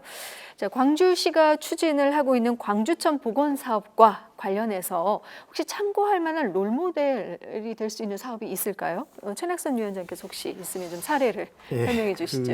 이제 모델이라고 하는 것은 도시의 특성이 있고 그 천이 가지고 있는 특성이 있습니다. 그래서 어느 도시에서 했던 모델이 우리 광주천에 맞는다고 하는 것은 좀 맞지 않고, 네. 그래서 우선 좀 비슷한 부분이 아마 국내에는 이제 부산의 온천천하고 그다음에 창원의 이제 그 창원천인데 두 군데 다 공통점은 그동안 콘크리트로 있던 부분을 철거해냈다는 얘기거든요. 그래서 한 곳은 이제 주차장을 활용했던 부분들을 철거하고 수생식물을 식재를 하고, 그래서 아마 이제 광주천 안에도 지금 현재 이제 콘크리트로 되어 있는 부분들이 좀 일정 정도 있는데, 이런 부분들은 좀 참고를 해서 그래서 뜯어낼 수 있는 부분들은 좀 뜯어내 가지고, 그래서 자연적으로 좀 수생식물을 좀 식재할 수 있는 부분을 그동안도 많이 해왔지만 앞으로 좀 더 넓히고, 그리고 이제 우선 이제 양쪽 다 그 천들이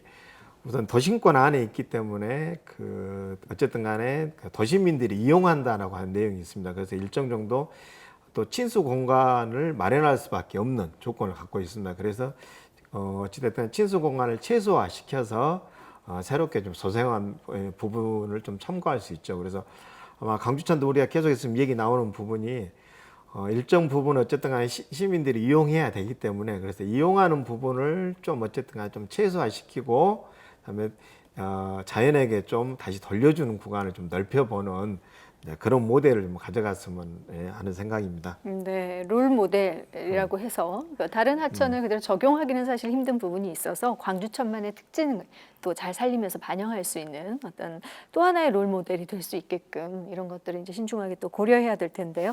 박경희 위원장께서도 혹시 뭐 좋은 사례가 있을까요? 예, 어쨌든 오랫동안 오염되고 또 왜곡되어져 있는 하천을 개선시킨다는 게 사실 단기간에 할 수 있는 일은 아니라고 생각합니다.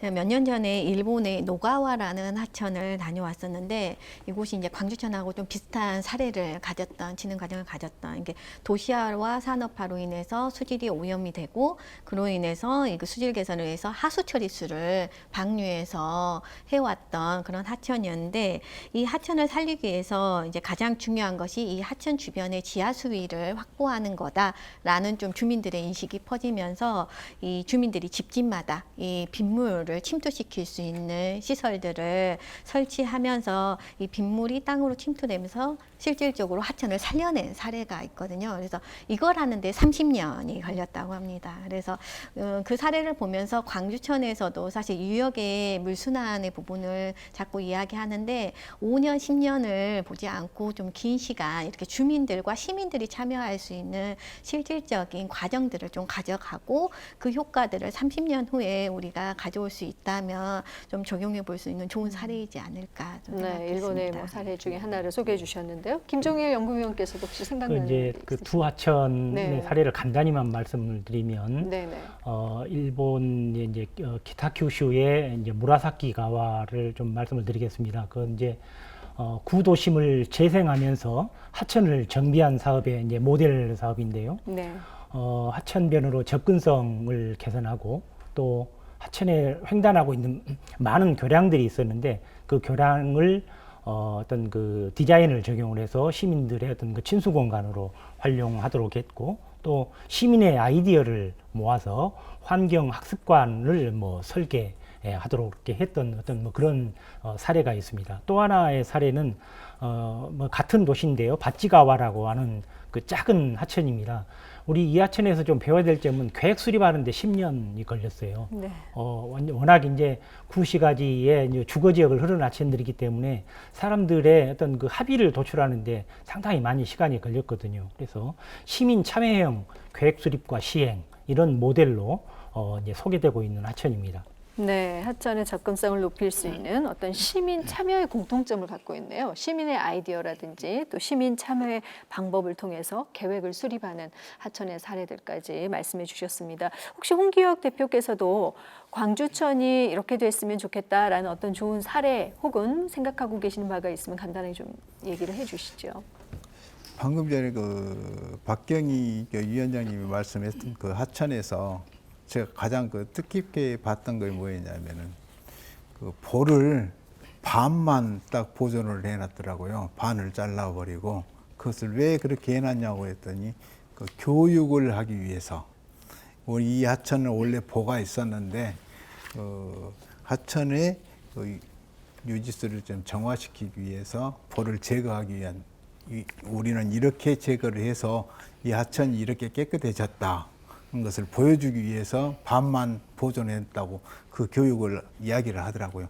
그것을 듣고 와서 강주천에 지금 있는 4개의 보가 있는데 그 4개의 보를 없앴을 때 그 물 수질이 어떻게 변화됐을까? 그리고 그 이합전에 이제 민선 6기 시대 때 양동보를 상시 개방을 했었습니다.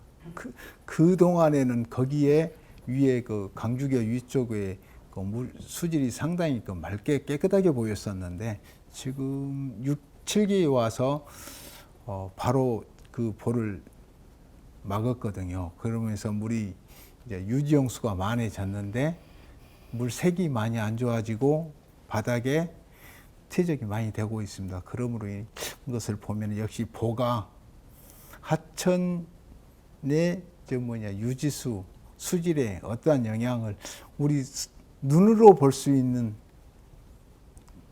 상당한 충격을 주었던 것이기 때문에 좀 보를 없애는 게 가장 중요하지 않을까.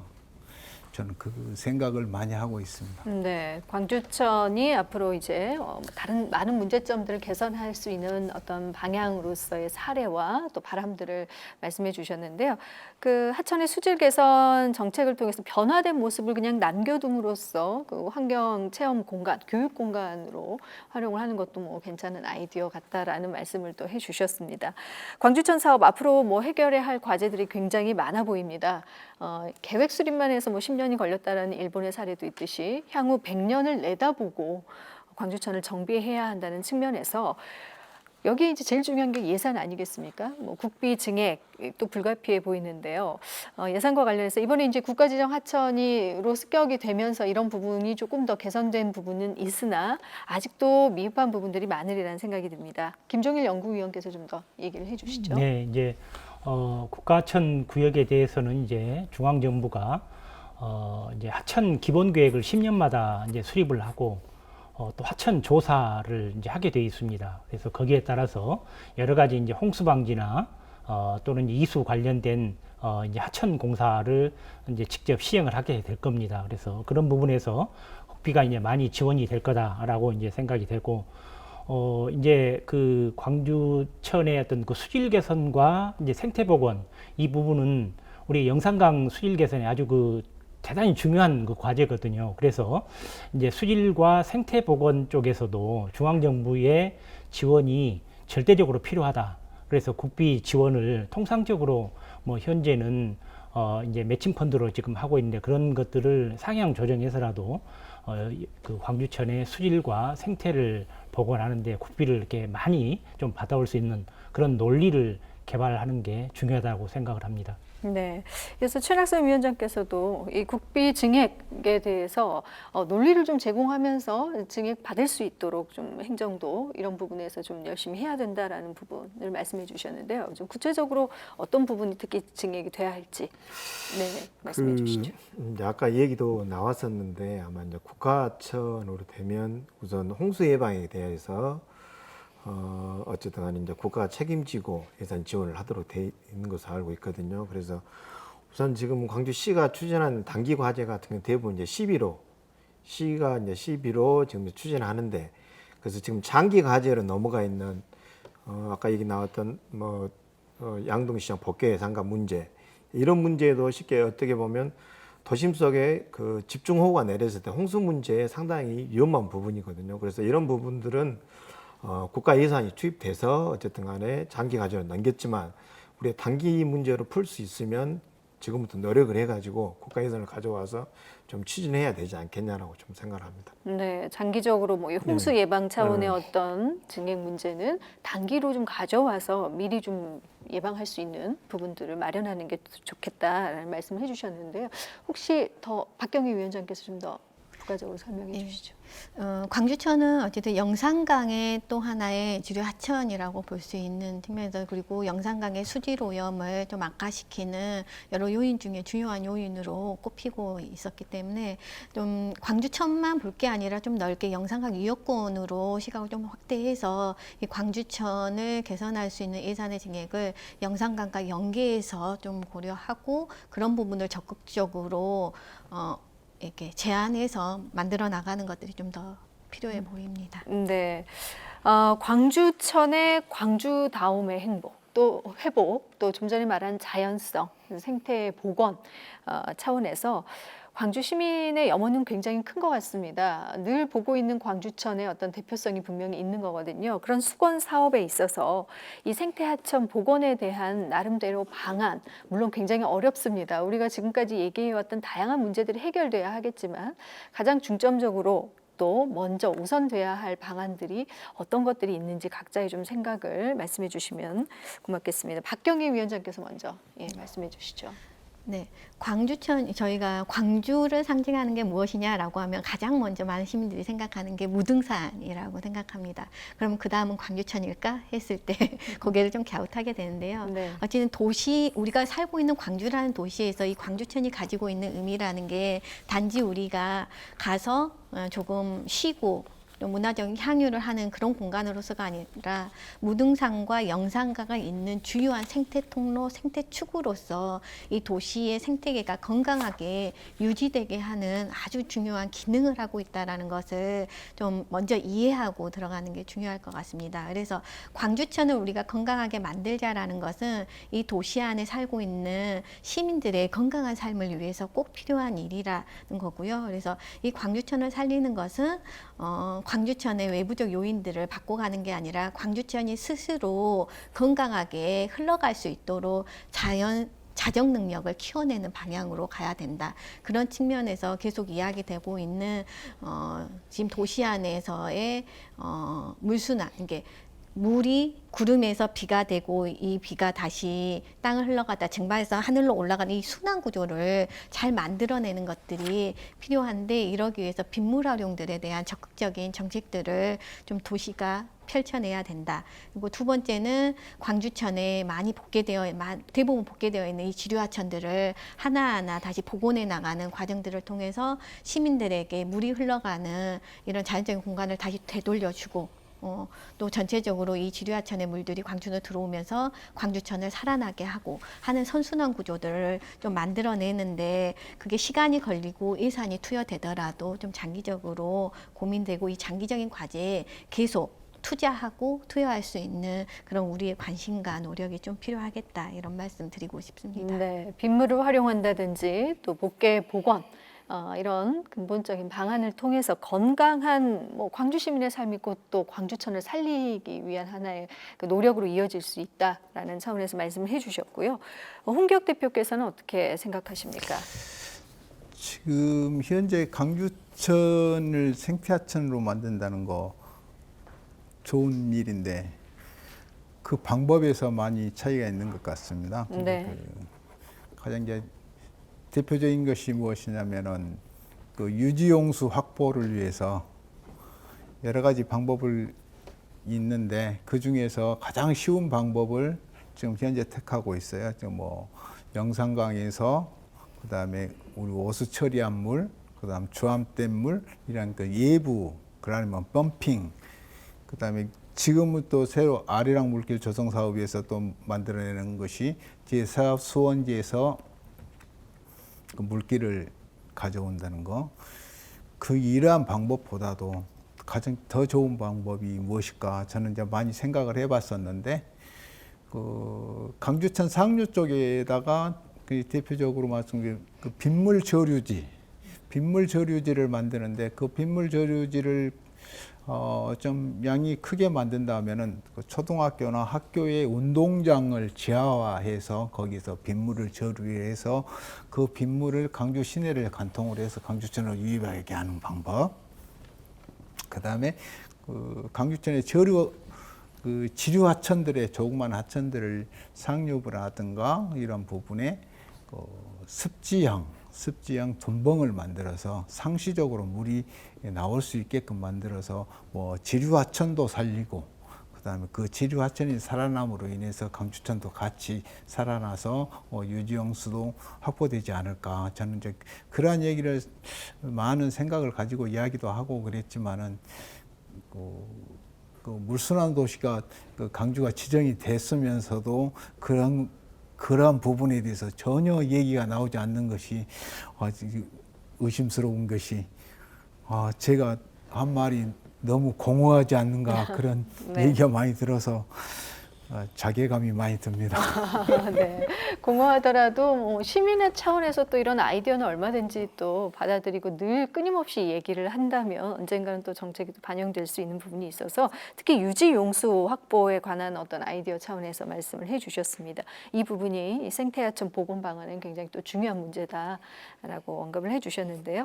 최낙선 위원장께서는 어떻게 보십니까? 이 생태하천 복원에 있어 가장 중요한 방안이 될 수 있는 부분이 어떤 게 있을까요? 어떻게 보면 이제 큰 의미로는 이제 방안이 좀 될 수도 있을 것 같은데요. 이제 그동안 그 광주의 이제 환경 1세대라고 하시는 이제 선배 그룹들과 시민들이 그동안 이제 무등산을 지켜왔거든요. 그래서 어쨌든 무등산 운동을 통해서 국립공원을 만들어냈고, 그래서 다음 이제 2대 세대라고 하는 이제 환경운동 2세대가 해야 될 역할은 아마 광주천 문제라고 생각합니다. 그래서 광주천의 물길을 찾아서 복원해내는 이 운동에 아마 환경운동 2세대들이 좀 열심히 아마 앞으로도 해야 될 것 같다는 좀 생각이 드는데, 이제 그런 차원에서 그동안 이제 광주천 관련해서 이제 다양한 목소리를 냈던 이 그룹들을 좀 하나로 묶어내는 이제 빛고울 하천 네트워크라고 하는 이제 준비 모임을 이제 시작을 했습니다. 그래서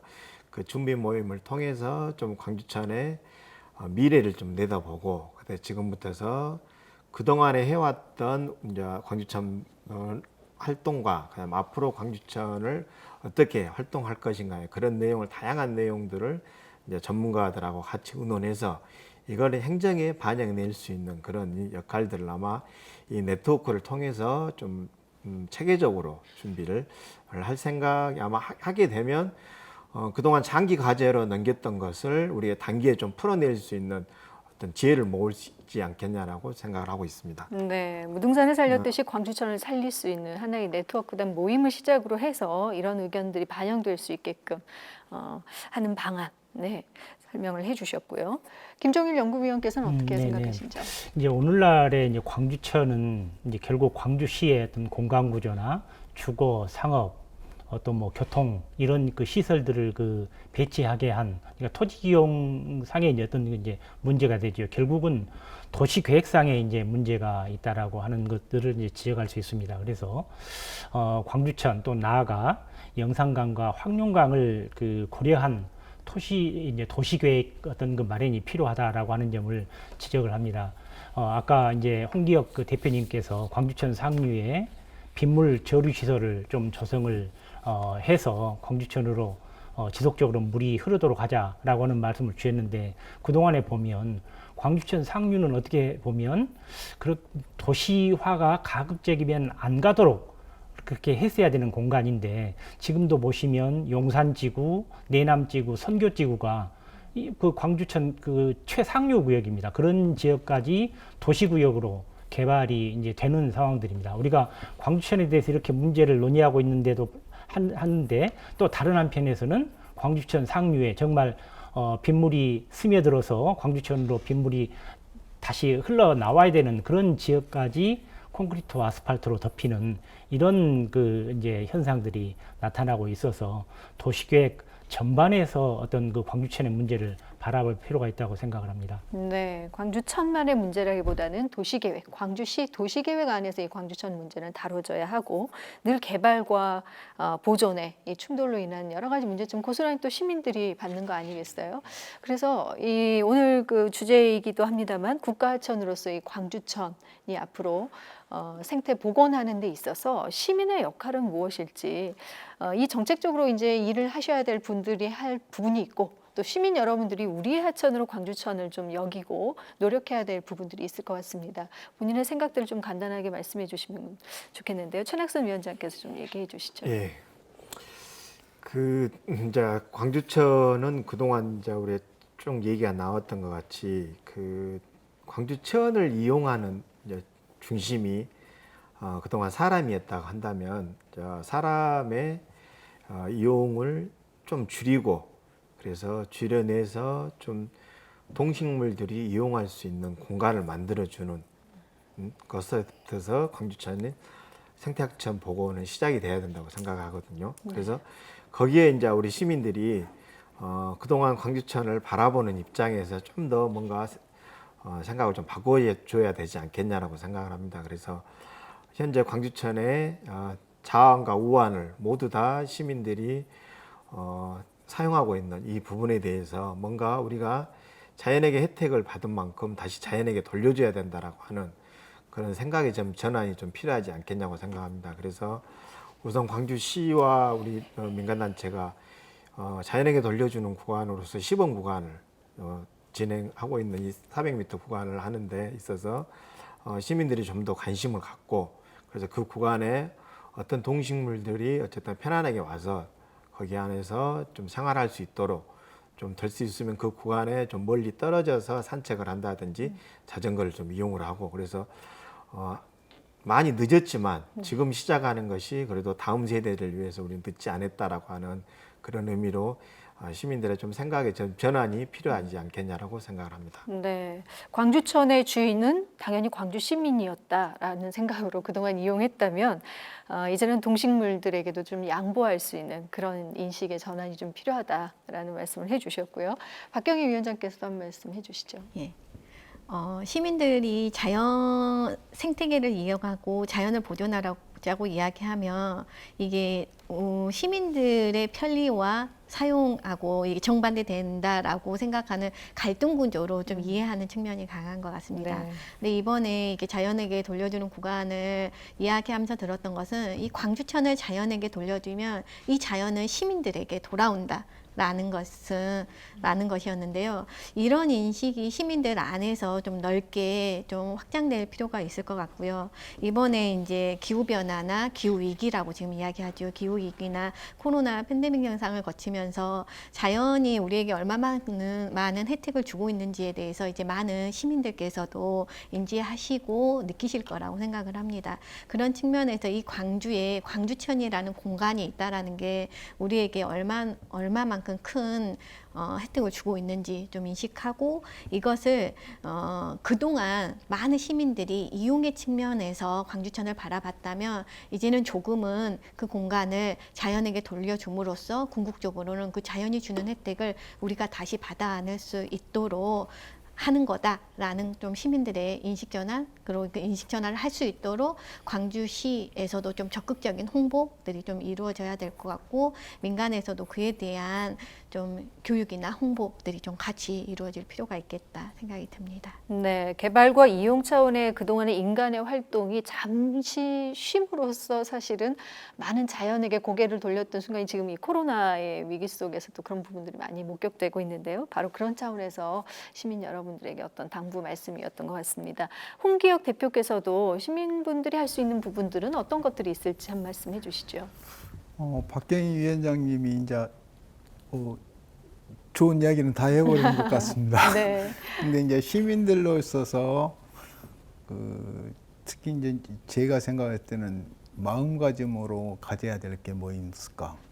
자연이 우리에게 인간에게 지구상에 어떠한 영향을 주는가? 거기에 대해서 조금만 생각해 보면은 우리가 광주천을 자연으로 돌려줘야 되는가를 말을 안 해도 스스로 알지 않을까 생각됩니다.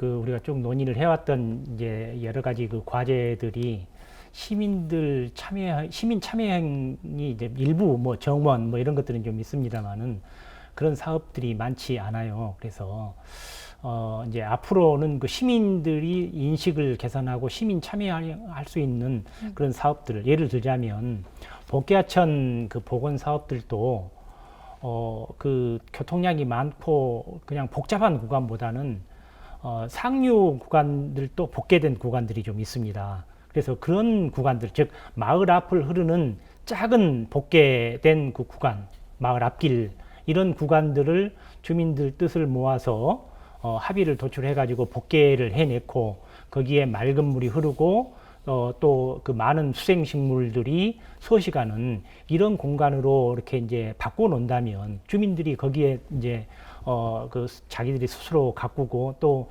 하천에 물이 많이 흐를 수 있도록 물도 전략하고 이제 또 뭐 감시도 할 것이고 이런 모델 사업들을 발굴을 해서 그런 사업들이 이제 광주시 전체에 파급되도록 하는 그런 전략이 어쩔까 하는 생각을 해봅니다. 네, 시민 참여 중심의 사업이 또 정책이 펼쳐졌으면 좋겠다라는 차원. 결국은 시민들이 활발하게 참여를 해줘야 한다는 점 강조해 주셨고요. 이제 마무리 짓는 한 말씀으로 시민에게 당부 말씀까지는 해주셨기 때문에 앞으로 이제 광주 하천이 어떻게 해서 개선될 수 있는지 여기에 대한 마무리 말씀을 듣도록 하겠습니다. 먼저 최낙선 위원장께서 마무리 말씀해 주시겠습니다.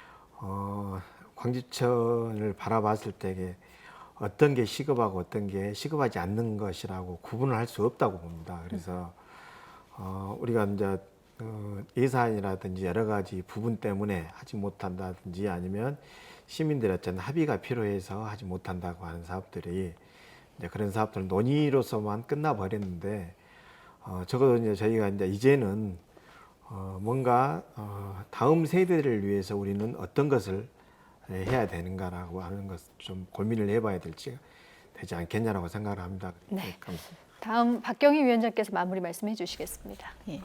그 광주천 하천하면 이제 물의 공간이죠. 그동안 물의 공간을 사실 사람들이 많이 이용하기 위해서 오히려 침범하고 많이 간섭했다라고 생각이 듭니다. 지금 이렇게 많은 인적 간섭들이 문제가 되고 있고 문제를 발생하면서 이제는 어떻게 해야 되지라는 문제점들을 우리에게 다시 돌려주고 있는데요. 그런 측면에서 광주천의 복원이나 생태하천으로 가자라는 이 방향성이 분명하게 좀 제시되고 우리 광주라는 도시 안에서 분명한 정책적인 방향으로 좀 굳건히 설 수 있는 좀 그런 공유가 필요하다라는 생각이 들고요. 그동안 광주천은 공원이었습니다. 사람들이 이용하는 측면이 가장 강하게 있었고 많은 시민들이 그 안에서 위안을 받고 쉼을 받았죠. 그렇다면 이제는 공원이 아니라 도시 광주 전체적으로 봤을 때 습지라는 물이 있는 공간으로서 지금의 환경의 위기 시대에 이 광주천이 건강하게 있는 것이 광주 시민들의 건강과 바로 연결된다라는 좀 폭넓은 인식들의 전환들이 필요할 것 같고 이런 전환들을 단지 교육이나 홍보로서가 아니라 김종일 박사님이 말씀하셨던 것처럼 시민들이 참여할 수 있는 적극적인 사업들을 발굴해내고 그 사업들에 함께 참여하면서 함께 만들어가는 그런 광주천 또 광주천의 지류하천들에 대한 다양한 사업들을 좀 고민할 시기가 됐다라는 생각이 듭니다. 네, 다음 홍기욱 대표께서 마무리 말씀해 주시겠습니다. 지금까지 사업이 전부 다 그 뭐 기관이라든가 이런 단체들이 할 수 있는 이야기만 해왔었는데 저는 이제 마지막으로 시민들에게 이제 당부드리고 싶은 말씀 드리고 마무리하겠습니다. 시민들이 하천은 광주천을 어떻게 가꿨으면 좋겠을까 하는 마음가짐을 가지고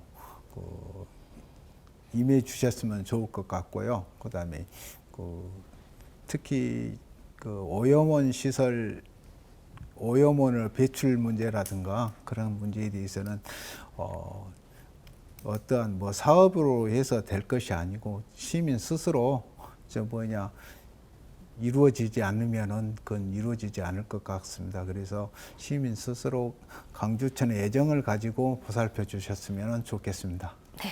마지막으로 김종일 연구위원께서 마무리 네, 말씀해 네, 주시겠습니다. 오늘은 이제 광주천 이야기를 하다 보니까 하천 제방 안쪽에 있는 하천 구역에 대해서만 좀 이야기를 했는데 하천 주변의 숲, 습지, 호소, 저수지들 이런 것들도 광주천이 만든 그런 그 지형이거든요. 자산이거든요. 그런데 이제 그런 부분들에 대해서는 좀 언급이 좀 없었고 또 장기 과제에 대해서도 이런 것들이 없었습니다. 광주천 주변에 숲, 예를 들면 뭐 울림, 박림, 또 뭐 유림, 뭐 이런 그 좋은 숲들이 도시화 과정에서 없어졌고 또 경양지와 어치방죽이 이제 없어진 것들을 뭐 잘 아실 겁니다만은 그래서 광주천 주변에 있는 숲이나 습지, 호소, 저수지들 이런 것들에 대해서도 관심을 좀 갖고 어느 하나라도 좀 복원할 수 있는 그런 그 방안들을 그 마련할 필요가 있는데 이런 것들이 앞으로 후속적인 논의들을 통해서 장기 과제에 하나쯤 반영되면 좋겠다 이런 말씀을 드리겠습니다. 네. 그동안 우리가 살아가기 위해서 경제적 도약, 발전이라는 이름하에 우리의 자연 환경은 몸살을 앓아왔습니다. 이제는 자연과 환경이 우리에게 살기 위한 메시지를 보내고 있습니다.